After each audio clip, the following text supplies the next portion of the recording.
This video sponsor by SPO digital marketing. நீங்கள் வேலை தேடின்னு இருக்கிற நபரா, இல்லை ஹவுஸ் ஒய்ஃபோ, லேடிஸா, இல்லை படிக்கிற ஸ்டூடெண்ட்ஸா, உங்கள்கிட்ட ஒரே ஒரு ஆண்ட்ராய்டு மொபைல் இருந்து அதில் ஃபேஸ்புக், இன்ஸ்டாகிராம், யூடியூப் இது மூணுத்தில் எது இருந்தாலும் நீங்கள் இந்த ஜாபுக்கு எலிஜிபிள். ஜஸ்ட்டு சோசியல் மீடியாவில் கண்டென்ட் ஷேர் மற்றும் பப்ளிஷிங் செய்கிறது மூலிமா நல்ல இன்கம் பெறலாம். யாரையும் சேர்க்கணும் இல்லை எதனா பொருளை விற்கணும் அப்படின்ற எந்த அவசியமே கிடையாது. மேலும் இதை பற்றி தெரிஞ்சுக்கணும் அப்படின்னா டிஸ்பிளேல தெரியக்கூட என்னோடய வாட்ஸ்அப் நம்பருக்கு உங்கள் பேர், உங்களோட குவாலிஃபிகேஷன் சென்ட் பண்ணுங்கள்.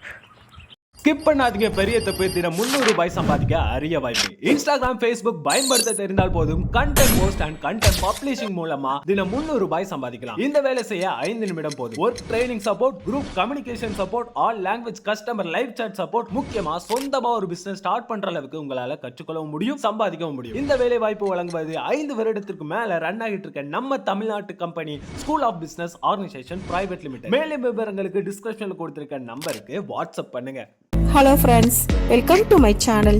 இன்னைக்கு இந்த வீடியோவில் நம்ம என்ன பார்க்க போறோம் அப்படின்னா ரொம்ப ஈஸியான சிம்பிளான ஒரு ஸ்நாக்ஸ் ரெசிபி தான் பார்க்க போறோம். வெறும் மைதா மாவு மட்டும் இருந்தால் போதும். இந்த ஸ்நாக்ஸ் நம்ம வெறும் 5 நிமிஷத்துல ரொம்ப ஈஸியாக ரெடி பண்ணிடலாம். டேஸ்ட்டும் ரொம்ப நல்லா இருக்கும். வாங்க ரொம்ப ஈஸியான சிம்பிளான இந்த ஸ்நாக்ஸ் மைதா மாவு வச்சு எப்படி பண்றதுன்னு வீடியோவில் பார்க்கலாம். அதுக்கு நான் இன்னைக்கு 1 கப் அளவுக்கு மைதா மாவு எடுத்திருக்கேன். அது ஒரு அகலமான பவுல்ல போட்டுக்கோங்க. அப்பதான் மாவு மிக்ஸ் பண்றதுக்கு ரொம்ப ஈஸியா இருக்கும். இது ஒரு 300 கிராம் அளவுக்கு இருக்கும். இப்ப இது கூட தேவையான அளவுக்கு உப்பு சேர்த்துக்கலாம். நான் இன்னைக்கு ஒரு 1/2 ஸ்பூன் அளவுக்கு உப்பு சேர்க்கிறேன். சேர்த்துட்டு நல்லா மிக்ஸ் பண்ணிக்கங்க. உப்பு மைதா மாவும் நல்லா மிக்ஸ் ஆகணும், அந்த அளவுக்கு நல்லா மிக்ஸ் பண்ணிக்கங்க. இப்ப இது கூட தேவையான அளவுக்கு கொஞ்சமா தண்ணி சேர்த்து மாவு நல்லா மிக்ஸ் பண்ணிக்கலாம். நம்ம பூரிக்கு மாவு எப்படி ரெடி பண்ணுவோமோ அந்த மாதிரி ரெடி பண்ணிக்கங்க. அப்பதான் உங்களுக்கு ரொம்ப கிறிஸ்பியா கிடைக்கும். கொஞ்சமா தண்ணி ஊற்றி மாவு பிசைஞ்சுக்கோங்க. இப்போ உங்களுக்கு விருப்பம் அப்படின்னா நீங்க 1 ஸ்பூன் பட்டரோ நெய்யோ இல்லை எண்ணெயோ கூட ஆட் பண்ணிக்கலாம். ஆனால் அது எதுவுமே தேவையில்லை. வெறும் தண்ணி மட்டும் ஊற்றினாலே போதும். டேஸ்ட் ரொம்ப நல்லா இருக்கும். இப்போ இது நல்லா மிக்ஸ் பண்ணிக்கலாம். இந்த அளவுக்கு நல்லா அழுத்தி மிக்ஸ் பண்ணி பிசைஞ்சுக்கோங்க.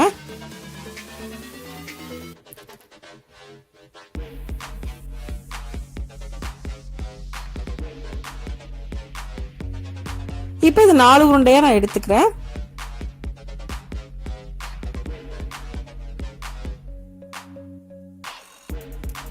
நீங்க எடுத்த மாவோட அளவுக்கு ஏற்ற மாதிரி எத்தனை உருண்டை வருதோ ரெடி பண்ணி வச்சுக்கோங்க.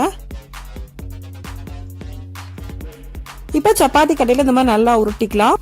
அப்படி நம்ம உருட்டும் போது நல்ல ரவுண்ட் ஷேப் கிடைக்கும். இப்போ ட்ரையான மாவுல ஒரு தடவை இதை கோட் பண்ணி எடுத்துக்கலாம்.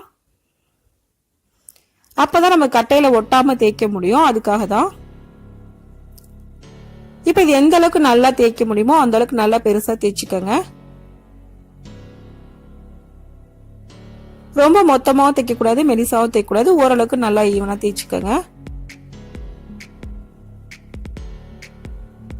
சப்போஸ் உங்களுக்கு சப்பாத்தி கட்டையில மாவு ஒட்டுச்சு அப்படின்னா இந்த மாதிரி பிளைனான மைதா மாவு கொஞ்சம் தேய்ச்சிக்கோங்க. அப்ப உங்களுக்கு ஒட்டாம வரும்.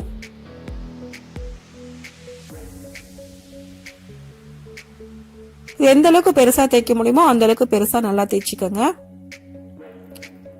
இப்ப நான் ஃபுல்லா பெருசா தேய்ச்சிட்டு அதை கத்தியால இந்த மாதிரி கட் பண்ணிக்கலாம். நீங்க எந்த ஷேப் வேணுமோ அந்த ஷேப் நீங்க கட் பண்ணி எடுத்துக்கலாம். சின்னதாவோ பெருசாவோ ஸ்கொயராவோ எப்படி வேணாலும் நீங்க கட் பண்ணி எடுத்துக்கலாம்.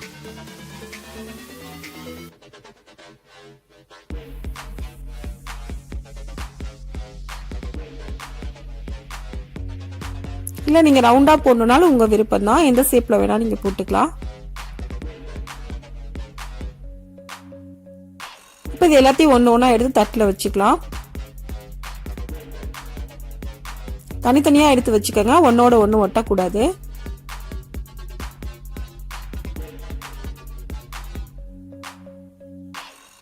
எல்லாமே ஒன்னோட ஒண்ணு ஒட்டுச்சு அப்படின்னா உங்களுக்கு கிறிஸ்பியா கிடைக்காது. எல்லாம் ஒன்னோட ஒண்ணு ஒட்டிக்கும். இப்போ ஓரங்கள்ல இருக்க மாவு உங்களுக்கு கரெக்டா வரல அப்படின்னா அதை எடுத்து வச்சுட்டு நீங்க நெக்ஸ்ட் டைம் கூட தேய்ச்சிக்கலாம். இப்போ இது எல்லாத்தையும் 1 by 1 இது மாதிரி ஆயில போட்டு ஃப்ரை பண்ணிக்கோங்க. எல்லாத்தையும் ஒன்னா போட்டோம் அப்படின்னா ஒன்னோட ஒண்ணு ஒட்டிக்கும், நம்ம கிறிஸ்பியா கிடைக்காது. அதனால ஒண்ணா போட்டு பொறுமையா போட்டு ஃப்ரை பண்ணிக்கோங்க.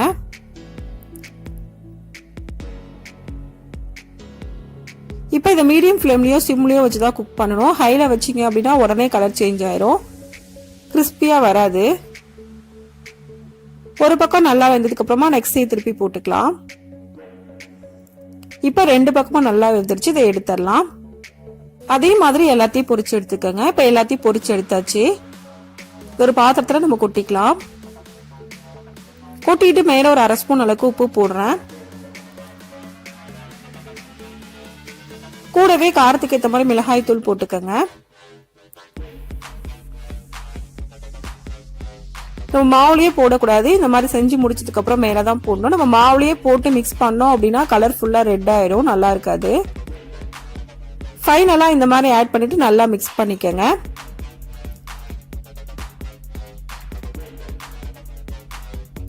ரொம்ப ரொம்ப கிறிஸ்பியா இருக்கும். நம்ம கையில பிடிச்சி நொறுக்கணும் அப்படின்னாவே ஃபுல்லா தூள் தூளாயிரும், அந்த அளவுக்கு கிறிஸ்பியா இருக்கும். வெறும் 5 நிமிஷம் போது இது செய்யறதுக்கு. டேஸ்டும் ரொம்ப ரொம்ப நல்லா இருக்கும். ரொம்ப ரொம்ப ஈஸியான சிம்பிளான இந்த ஸ்நாக்ஸை இதே மெத்தட்ல நீங்களும் செஞ்சு பாருங்க. இந்த வீடியோ உங்களுக்கு பிடிச்சிருந்தா லைக் பண்ணுங்க, ஷேர் பண்ணுங்க, கமெண்ட் பண்ணுங்க. மறக்காம சேனலை சப்ஸ்கிரைப் பண்ணுங்க. தேங்க்ஸ் ஃபார் வாட்சிங்.